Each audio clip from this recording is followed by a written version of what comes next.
So I would just want to say a huge welcome to Andrew Moodie. There's so many things to say about you, and at risk of diminishing you by labels, I'm going to start with actor, writer, director, teacher, husband, father. I'm going to use a Yiddish term I've always loved, supermensch. And I love that. yeah, That's and the top. Put that at the top. well, and I love the fact that we've been able to stay in touch because we met when we were kids. Yeah, I know. Yeah, And I'll be honest, you might actually be my longest continuous friend. No. Since especially like now in Toronto. Same here, man. It's funny, moving does it, and of course we didn't have the internet. Yeah, exactly. Right. So and even with what I just said, it's not like I have the pleasure of seeing you weekly or monthly. I know. Yeah, which is crazy. But it's, even though there's been a distance of time, it's funny. The essence of you is still the same. Oh, thank you. I would say the same. At risk of sounding poetic, I always feel like the curtain falls away when we talk, and time seems immaterial. Yeah. Despite all these things we need to talk about that we want to catch up on. Yeah. Actually, that's going to prompt me with my first question. Oh. And it's a question about longevity in relationships, because it's hard, right? Being an artist is both solitary, for us anyway, solitary, but also communal. Yeah. And you have so many outlets to meet as I used to when I had lots of classes happening. How do you manage your relationships and your longevity? Barely. Barely. And it's hard when you have kids, and it's hard. Funny you should say that. This is my 20th wedding anniversary. Congratulations. Today. Oh I know. God. Thank you for sharing it with us. Yeah. So speaking of which, 20 years, man, it's funny. Because it just kind of goes like that. It really did. It was just like, oh, wow. Like it was effortless, I would totally agree with that. I can't imagine my life before Kirsten. Yeah. It's like a different human being. Yeah. And yet it also feels like it went by in a flash. Yeah. I don't have living clocks and calendars in front of me like you do with your children watching. Like you're able to gauge time changing, where I only notice when I look in the mirror, and I do that seldom because you should do it all the time. But seriously, because we're always surrounded by younger people, or at least I shouldn't put words in your mouth, but I am. Yeah. I forget about time changing, and running into people that you grew up with, family and friends, can be a shock. Yeah. To see the change. Yeah. And as a matter of fact, it's not a gradual clock either. I swear to God, just yesterday they were in diapers, and and then I was taking them to see, Barbie movies and stuff, and now they're listening to The Clash and making candles and and running off to hang out with their friends and telling me to park around the corner so that nobody sees me. It must be awful having a dad who's so uncool. Yeah. Oh, dude. It's like they suffer so much. Even The Rock's kid thinks he's not cool. So what was that? Even The Rock. There's a video of him telling I think it's his daughter, right? And saying, explaining that he's pointing to the video and saying, "That's me," and he's playing the god, in I can't think of it. Moana? Yeah. And she's like, "No, that's not you." Oh, that happened to me where I finally got on a kids show that my children watched. It was called What's Up, Warthog, and I was in, and I didn't tell them. And this, like when you're on a TV show, they don't tell you when the episode is on. They don't care. So I had to badger them constantly, like almost like day in, day out, to say, when is my episode on? I just want to know. I just want to know what day, what channel. Just when they told me. So I sat my kids down and I was like, hey, let's watch What's Up, Warthog. Okay, let's see it. And so my scene happens and I was like, so what do you think? And they're like, about what? It's like, that was me. That was Daddy. And they were like, really? Oh, Okay. At least they didn't have notes for you, Exactly. It's right? like, Like, you know, did you find the urgency or the honesty of the character? And then there's this long list. You know, everyone's a critic. You know, especially your children. oh, Especially. with the larger community, the theater community being where it is right now, Yeah. and not to be negative, but God, I'm starting to hear stuff like another year, wait another year. And you, Well, actually, and you were just saying you're teaching. You've just yeah. started again at Humber, or you started at Humber. So talk to me. What kind of class are you doing? We're doing it over the internet. So I'm teaching film intensive. The same kind of thing I do at the Toronto Film School. So Right. I teach film audition at the Toronto Film School, and then I teach a film intensive at Humber.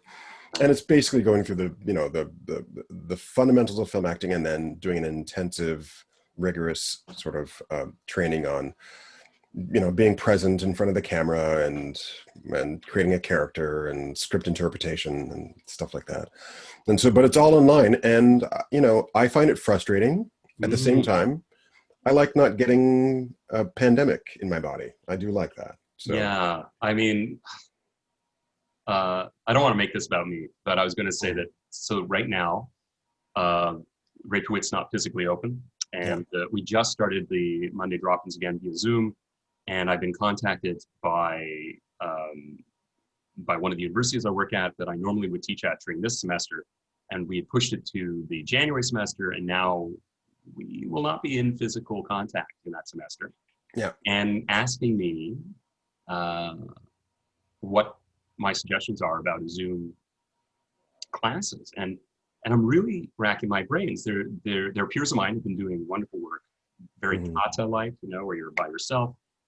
I would prefer if my partner, the students are partnered, so they're in a bubble together and they can actually touch.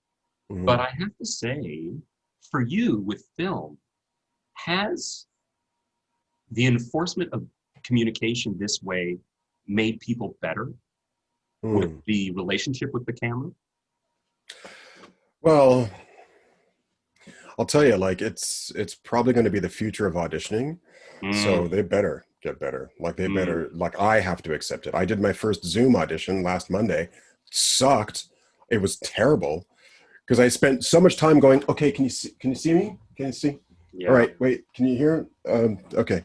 Because I have a very strict regimen as to how I prepare mentally for an audition, and it was just thrown out the window, and I'll probably never get called in to do another one. No, But no. We need anxious actor. What was that guy's yeah, name? exactly. Oh, That someone guy. just not comfortable in his skin. Yeah, He really he nailed that one. totally did. Oh my Can you see God. me? Okay. Can you Yeah. see? Okay, wait, hold on. What if I? Okay. So I think that certain things are going to be. It's interesting how you can still tell naturalistic acting over Zoom, even with the delay, even with the bad sound. You can see someone just being natural and real in front of a camera.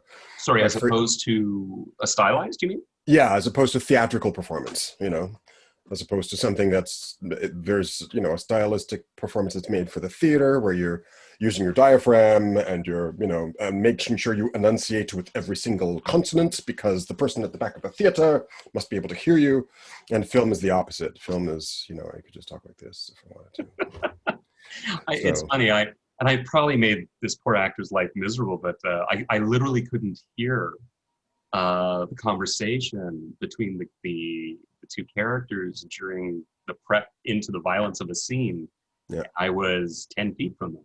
yeah, yeah. And this person I think has had some success in training specifically for film and Mm, TV, yeah, and but that was the comfort level, like speaking about it, yeah, yeah. you know, and it's an Jamie, interesting thing, so what was that? It was yep, it was an interesting thing, right? Yeah, It's yeah. Jamie Foxx had a funny story about that, about how he auditioned for Tom Cruise once, and so he went in, and it was one of his first film auditions. So he went in, and he was like, "Ben, Jamie Foxx, hey, how?" And then Tom Cruise would do his lines like this. I don't know, man. I don't know. Jamie Foxx is like, I can't hear him. Like, and Tom Cruise was like, I said my line. Now it's your line. Like he was not having it. Tom Cruise is like, who the fuck is this guy? Jamie Foxx, what the fuck? Why are we talking to this guy?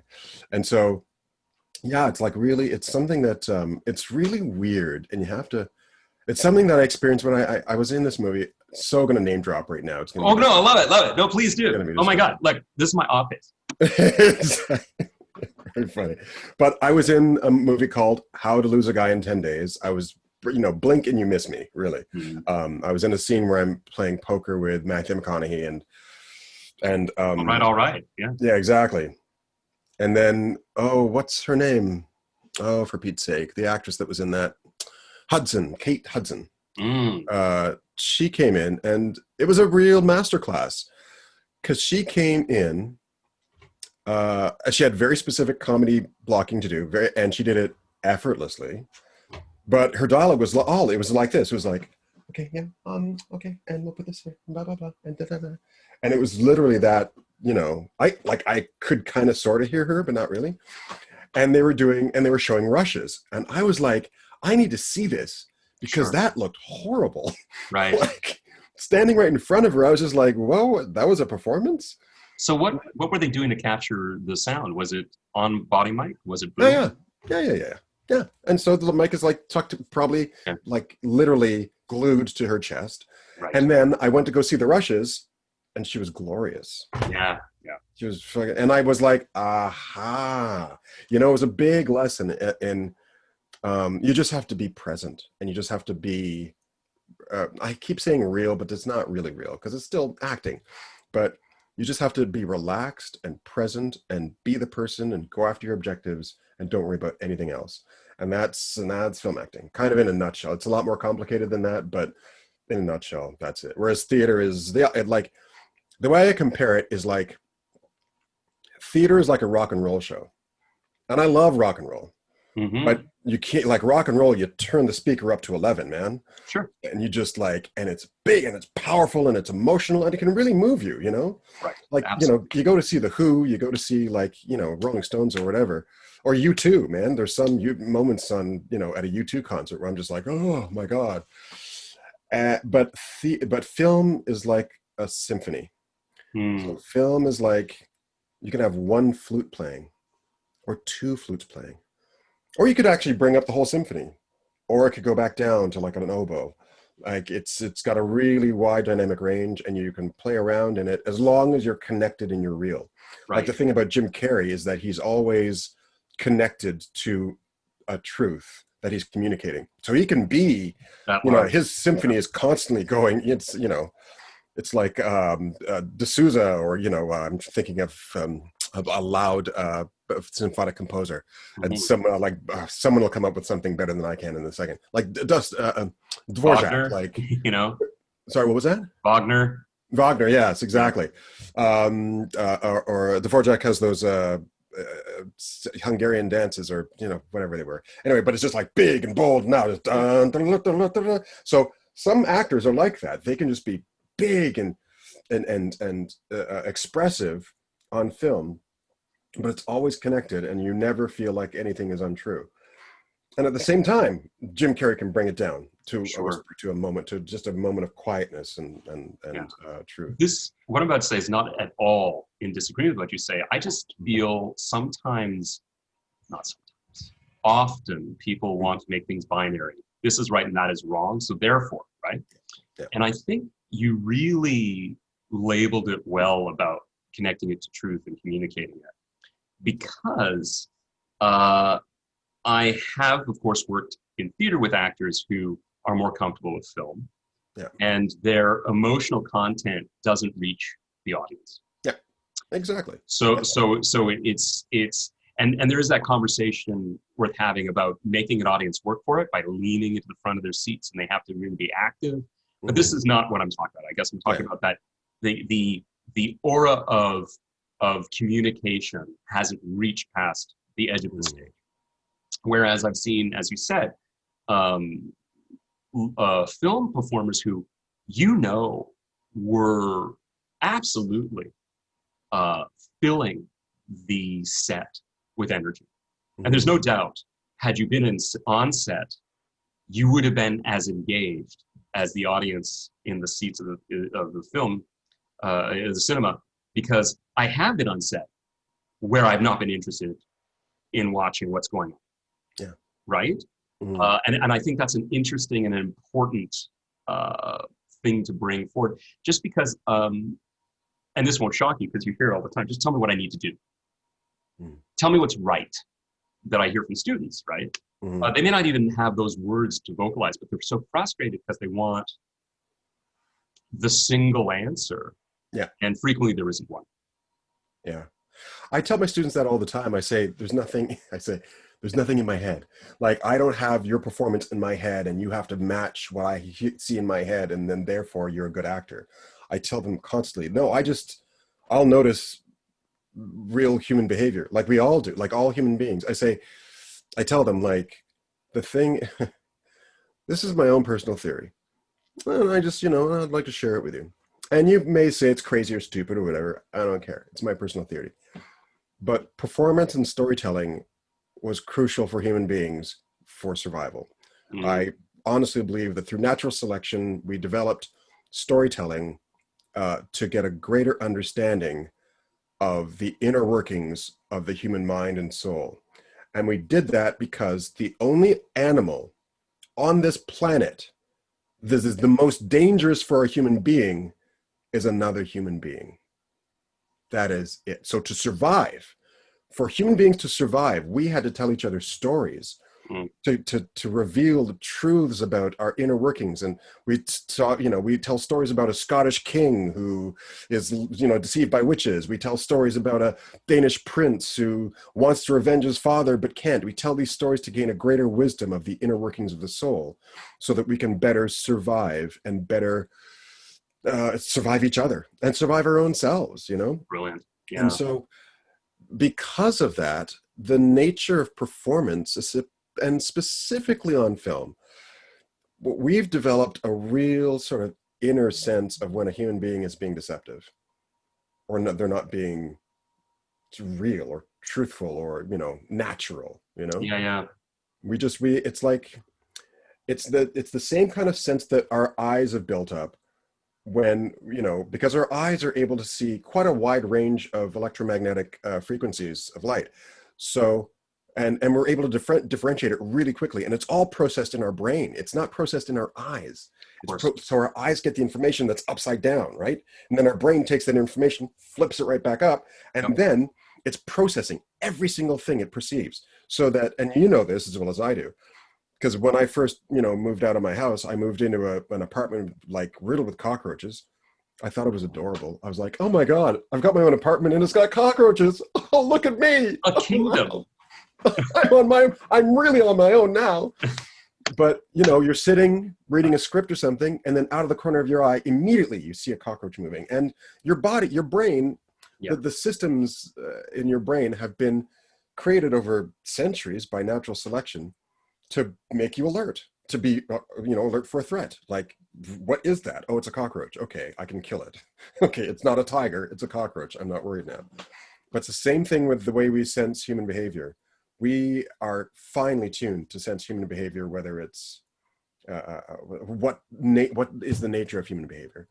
And the people that don't sense human behavior very well, they're at risk, right? Yeah. People die. Yeah, People yeah. die from murderers, from robbers, from serial killers, from you name it, Well, because we're not reading their intentions. but And their not behavior. even, they have miserable lives, right? Sorry, It what was may that? not even be as extreme as life and death. It's they're suffering because they can't find themselves in relationships they may really wish to be in, Yeah, right? And of course, absolutely. that flip side is the people who read humans really well but lack the empathy switch in the mind are Mhm. truly dangerous, right? Because they can use Absolutely. our things against us. And I was talking to a brilliant co-artist, Colleen Snell, and we were talking about the experience you feel when you feel distrust. Mhm. And it's not an intellectual exercise; it's a gut run one. And I would like to think of myself as intelligent, and intellectual, and emotionally driven. But of course, I'm human, right? And I think what you're talking about is that visceral, hard to define, but very organic feeling. Mm. And if you ask people, do they like something without asking for objective reasons, like, do you like that show? Mm. Um, I would say certainly the first level is going to be all about emotion. You know, Yeah. how do you feel when you watch it? Yeah. And it could be really horrible things or scary things or stuff that is not normally something you would seek enjoyment in. And yet, for whatever reason, it speaks to you. You know, That is why we remember how people make us feel more than what they say.